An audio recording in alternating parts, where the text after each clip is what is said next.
Hey,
Stacy, I'm gonna blast.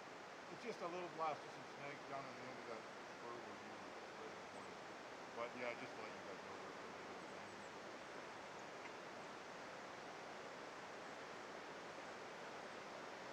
You get that, Dad? Okay, yeah, I'm gonna let you get that.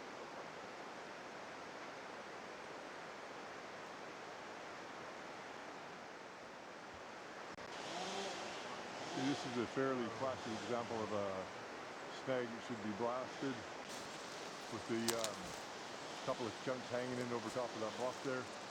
Two ratty snags, one green tree I'm going to blow out of here. We just cut holes in the bottom of them that we'll put some stick powder in, or actually some Telepax in, and just shear all three of those things off.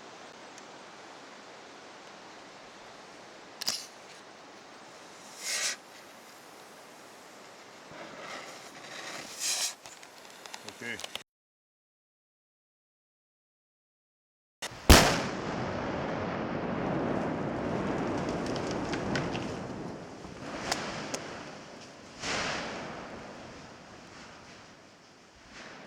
Okay.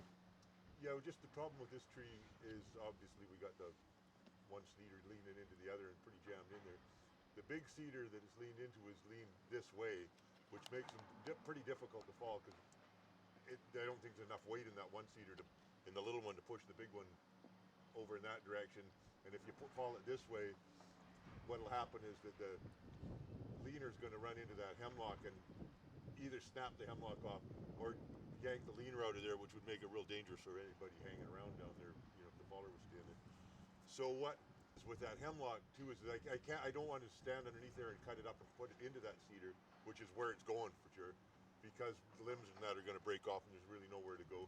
So I'm going to put an undercut and a part of a back cut, leaving a back strap in the hemlock so that I can put a cone pack on the back, blast it, and let it fall into the cedar.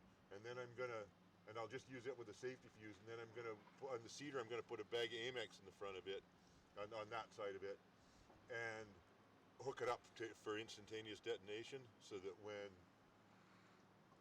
I see the hemlock go into it, I can set off the blast on the cedar, and hopefully the whole issue will fall forward out towards that other big cedar out there. Anyway, see how it works. Yeah, it's really important when you're trying to get explosives to do what you want them to do is to keep them contained and not let them blow out the easy way. So that's with the punching here, is it is just chunks of wood, chunks of windfall, whatever, chunks of sapling that I just cut up and just pile them in front of it to help contain it and make it do what I want it to do.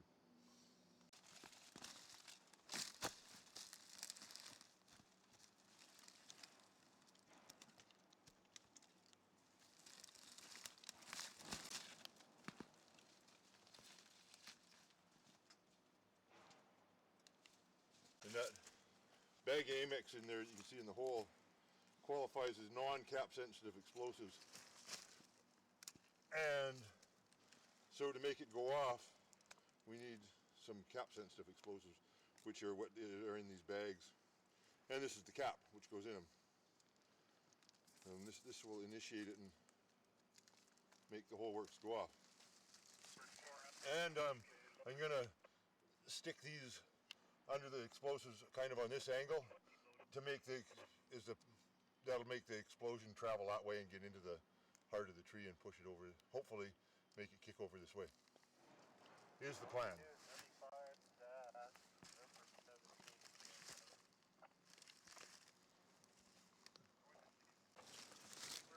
Throw this junk in here and then we'll go and cut up the tree behind and put a cone pack on it.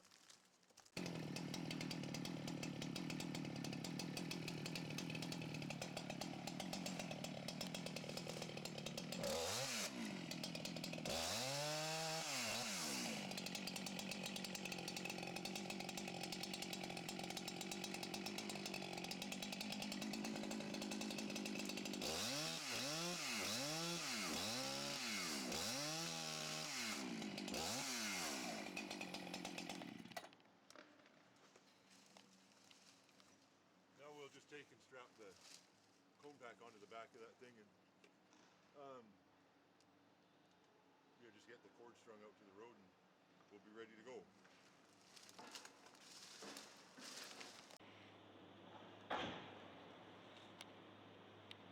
Now these cone packs are designed to shoot directionally, so they'll work out here without punching to hold them in. The idea being is that they get initiated out at the skinny end of that cone. The blast speeds up as it travels through the explosive, reaching maximum velocity just as it gets the tree and continuing to travel in that direction, which makes them work. They're known as shape charges. They were designed for military purposes to start with piercing tanks, but they work well here too.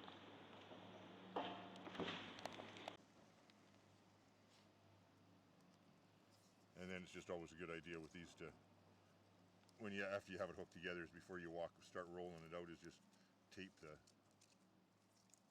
to something so you don't pull in the connection.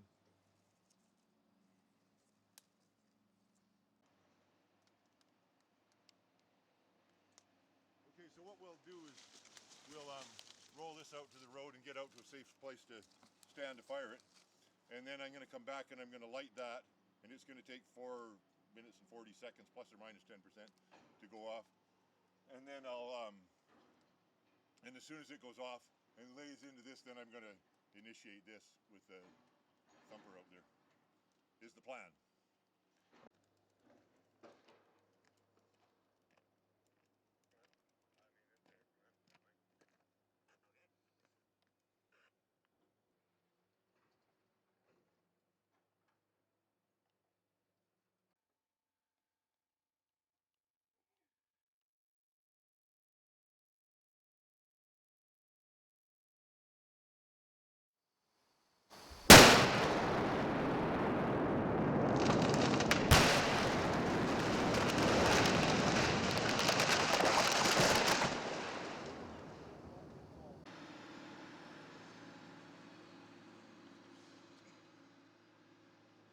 Yeah, this between the butt here and the stump, it just demonstrates what a good tool the backstrap blasting like that is for getting a tree down that's safe to cut, but you just don't want to be there when it falls.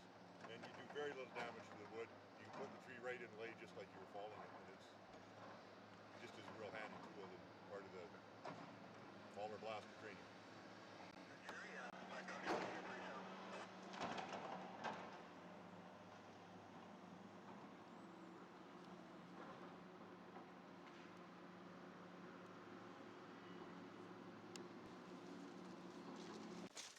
What does